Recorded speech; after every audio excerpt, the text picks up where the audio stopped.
আসসালামু আলাইকুম প্রিয় ভিউয়ার্স, আমিনশিপ ট্রেনিং এবং ভূমি পরিমিতি চ্যানেলের পক্ষ থেকে আমি মোহাম্মদ রাজীব হোসেন আপনাদের জন্য আরও একটি গুরুত্বপূর্ণ টিউটোরিয়াল নিয়ে হাজির হলাম। আজকে আমাদের টিউটোরিয়ালটির বিষয় হলো দাদার আগে পিতা মারা গেলে কি হবে। এই বিষয়টি খুবই একটি গুরুত্বপূর্ণ বিষয়। আমিনশিপ ট্রেনিং এবং ভূমি পরিমিতি চ্যানেলে ভূমি সংক্রান্ত ফারায়েজি বিষয়, সম্পত্তি বন্টন, ওয়ারিশান পদ্ধতি এবং হিন্দু সম্প্রদায়ের যে আইনগুলো আছে, এক কথায় সেটেলমেন্টের যে বিষয়গুলো আছে টোটাল সম্পর্কে আলোচনা করা হয়। যদি আপনি এরকম কোনো বিষয় নিয়ে চিন্তিত থাকেন সেক্ষেত্রে আমাদের চ্যানেলটি ঘুরে এসে সেখান থেকে সেই ভিডিওটি দেখে উপকার পেতে পারেন। আমরা আজকে যে বিষয়টি আলোচনা করতে যাচ্ছি, দাদার আগে পিতা মারা গেলে কি হবে? এমন একটি বিষয় যে বিষয়টি অনেকেই এটি নিয়ে অবগত নয়। সেক্ষেত্রে ভিডিওটি দেখলে আপনি অবশ্যই ক্লিয়ার হবেন যে আসলে প্রবলেমটি কোথায়? আমরা দেখি যে ১৯৬১ সালে যখন এইটি হয়, যেমন ১৯৬১ সালে মুসলিম ফারায়েজে পারিবারিক অধ্যাদেশের ১৯৬১ সালে পারিবারিক অধ্যাদেশের ৪ নং ধারার আলোকে যে বিষয়টি আলাপ আলোচনা করা হয়েছিল, ৪ নং ধারার আলোকে ৮ নং অধ্যাদেশের বলে ৮ নং অধ্যাদেশের বলে তৎকালীন পাকিস্তান প্রেসিডেন্ট আইয়ুব খান এক অর্ডিন্যান্স জারি করে। ১৯৬১ সালে ৪ নং ধারার ৮ নং অধ্যাদেশের বলে তৎকালীন পাকিস্তান প্রধানমন্ত্রী আইয়ুব খান এক অর্ডিন্যান্স জারি করেন। কোনো দাদা যদি জীবিত থাকা অবস্থায় পিতা মারা গেলে ওই পিতার সন্তানেরা পবিত্র আল কোরআনের আইন অনুসারে কোনো সম্পত্তি পায় না। এটি হচ্ছে ইসলামিক নিয়মে।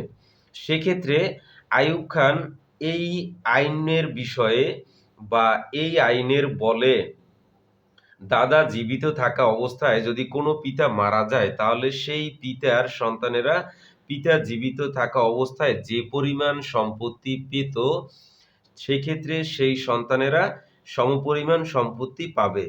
মূলত এই আইনটি সেম ১৯৬১ সালের ২রা মার্চ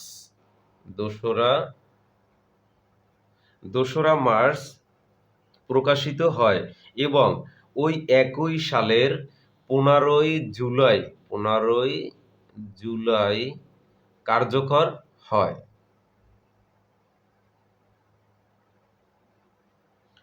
১৫ জুলাই কার্যকর হয়। সারা পাকিস্তান এবং বাংলাদেশে এই আইন প্রচলিত আছে। তবে এই সালের ১৪ জুলাইয়ের পূর্বে যদি কেউ মারা যায় সেক্ষেত্রে কিন্তু এই আইন তাদের জন্য কার্যকরী হবে না। তো সেক্ষেত্রে হচ্ছে ১৫ জুলাই কার্যকর হয়েছিল। ১৫ জুলাই এর পূর্বে তো সেটা হচ্ছে ১৪ই জুলাই। যদি এরকম কোনো সমস্যা থাকে সেক্ষেত্রে এই সম্পত্তির তাদের জন্য এই আইন কার্যকর নয়। ১৯৬১ সালে এই প্রণীত আইনটি মূলত মুসলিম পারিবারিক অধ্যাদেশের সাথে সাংঘর্ষিক আইন। আইয়ুব খান যে বিতর্কিত আইনটি করেছিল আসলে কিন্তু এটি কোরআন বিরোধী আইন, কোরআনের সাথে সাংঘর্ষিক একটি আইন। সেক্ষেত্রে আমি এখানে একটি আপনাদেরকে উপদেশ দিব, যেহেতু আমরা মুসলিম সম্প্রদায়ের এবং ইসলাম ধর্মাবলম্বী দেশ, সেক্ষেত্রে আল্লাহ তাআলা থেকে যে আইনটি পরিচালনা করা হয়ে আসছে আমরা সেই আইনের গতানৈতিক যে বিষয়গুলো আছে সেটি বিবেচনা করে সেই পথে পরিচালনা করব। কিন্তু বর্তমানে কিন্তু বাংলাদেশে এবং পাকিস্তানে আইয়ুব খান যে আইনটি করেছিল ১৯৬১ সালে সেই আইনটিই কিন্তু এভাবে চলে আসছে যে পিতা মারা যাওয়ার পরে দাদা জীবিত থাকা অবস্থায় পিতা যদি মৃত্যুবরণ করে সেক্ষেত্রে তার সন্তানেরা সম্পত্তি পাবে না। কিন্তু আইয়ুব খানের আইন অনুযায়ী সেক্ষেত্রে দাদা জীবিত থাকা অবস্থায় পিতা মারা গেলে পিতা যে সম্পত্তি পেত জীবিত থাকতে সেই পরিমাণ সম্পত্তি তার সন্তানেরা পাবে। এটি একটি কোরআনের সাথে সাংঘর্ষিক আইন। এই বিষয়টি অবশ্যই আমরা খেয়াল রাখব। মুসলিম ফারায়েজের মতে দাদা জীবিত থাকা অবস্থায় পিতা মারা গেলে ওই পিতার সন্তানেরা সম্পত্তি পায় না। আইয়ুব খান ১৯৬১ সালে এই আইন দ্বারা অর্থাৎ কোরআনের সাথে একটি সাংঘর্ষিক আইন তৈরি করেছিল। কোরআনের আইন অনুযায়ী মুসলিম ফারায়েজে সম্পত্তি বন্টনের ক্ষেত্রে স্টেপ বাই স্টেপ একটি ফর্মুলা থাকে, যে ফর্মুলাটি আমরা ধরে নিতে পারি। যেমন যদি দাদা থাকে, সেক্ষেত্রে একজন ওয়ারিশ ব্যক্তির যে সৃষ্টি হয়, সেক্ষেত্রে এমনটি হয় যে দাদার সম্পত্তি পিতা পাচ্ছে, পিতার সম্পত্তি কিন্তু তার ছেলে পাবে। যদি এই ওয়ারিশগণ যদি না থাকে, সেক্ষেত্রে দেখা যায় যে এই উপরের দিকে দাদার দাদা, তাহার দাদা, যেটাকে আমরা পরদাদা বা বড়দাদা বলে থাকি, তারা যদি এদিকের উপরের দিকে যদি কেউ না থাকে, তাহলে হচ্ছে ডান দিকে যে পিতা থাকলে পিতার ভাই, ভাইয়ের ছেলে, এরকম যে বিষয়গুলো আছে, সেক্ষেত্রে এরকমটি হবে। পরবর্তীতে দেখা যাচ্ছে যে স্টেপ বাই স্টেপ এভাবে হয়। যেমন দাদার সম্পত্তি পিতা পাবে, পরবর্তীতে তার সম্পত্তি একসাথে এবং পিতা এবং সন্তান পাবে না। এরকমটি হয়। মুসলিম আইনের যে বিষয়টি হয় যে যদি কেউ জীবিত থাকে, যে এখানে যে দাদার আগে পিতা মারা গেলে কি হবে, এই বিষয়টি যখন আমরা নিয়ে আসতেছিলাম সামনে, সেক্ষেত্রে এমনটি ইসলাম থেকে বোঝানো হয়েছে যে দাদা জীবিত থাকা অবস্থায় বা যেকোনো অবস্থাতেই হোক, একটি সম্পত্তির মালিক দুজন ব্যক্তি হতে পারে না, সেখানে একজন হবে। সেক্ষেত্রে পিতা এবং সন্তান দুজনেই দাদার সম্পত্তির মালিক হতে পারে না, কারণ একজন ব্যক্তি যখন মৃত্যুবরণ করে তখন তার ওয়ারিশ সৃষ্টি হয়। যদি আমরা এই বিষয়টি একটু ভালো করে খেয়াল করে দেখি, যেমন এইটা হচ্ছে দাদা, তাহার সম্পত্তি, যদি আমি এভাবে একটু করে দেখাই যে আসলে এই বিষয়টি এমন হবে, তাহলে হচ্ছে যেমন দাদার যদি এটি ছেলে হয়, ধরেন ২ টা ৩ টা, দাদার ৪ জন সন্তান আছে। আমার বাপ চাচারা হচ্ছে ৪ জন। তো উনাদের একেকজনের ২ জন করে বা ৩ জন করে সন্তান থাকতে পারে। সেক্ষেত্রে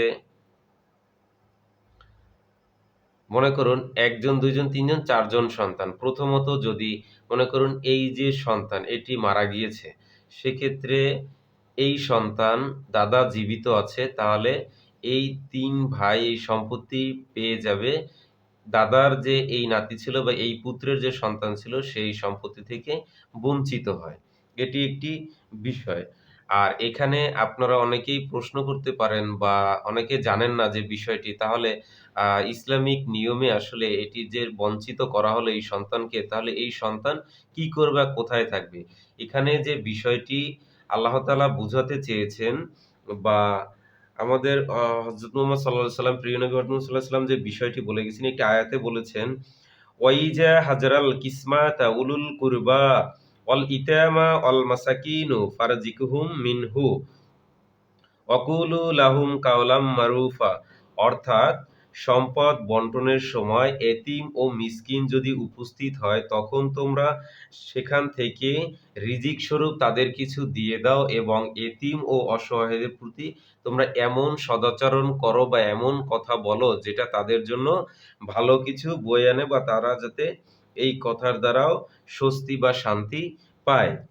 এই বিষয়টি এখানে আল্লাহ তাআলা দাদাকে একটি পরীক্ষা দিয়েছেন। সেই পরীক্ষাটি হচ্ছে এরকম যে, যে ব্যক্তির নামে সম্পত্তি আছে সেই ব্যক্তির কিন্তু একটি অধিকার আল্লাহ তাআলা তাকে দিয়ে রেখেছেন, যে টোটাল সম্পত্তি থেকে সে যদি চায়, তাহলে ৩ ভাগের ১ ভাগ সম্পত্তি সে ওসিয়ত করতে পারে। এটি হচ্ছে আল্লাহ তাআলার বিধান। সেক্ষেত্রে আল্লাহ তাআলা দাদাকে যে পরীক্ষা দিয়েছেন, এবং দাদার যে টোটাল ফ্যামিলি আছে, যেমন যে সন্তান সম্পত্তি পাচ্ছে না, তার যে চাচাগণ জীবিত আছেন, তাদেরকে আল্লাহ তাআলা একটি পরীক্ষা দিয়েছেন যে এতিম এবং অসহায় বলে যে তাদেরকে সম্বোধন আল্লাহ তাআলা করেছেন, তাদের পাশে দাঁড়াতে বলেছেন।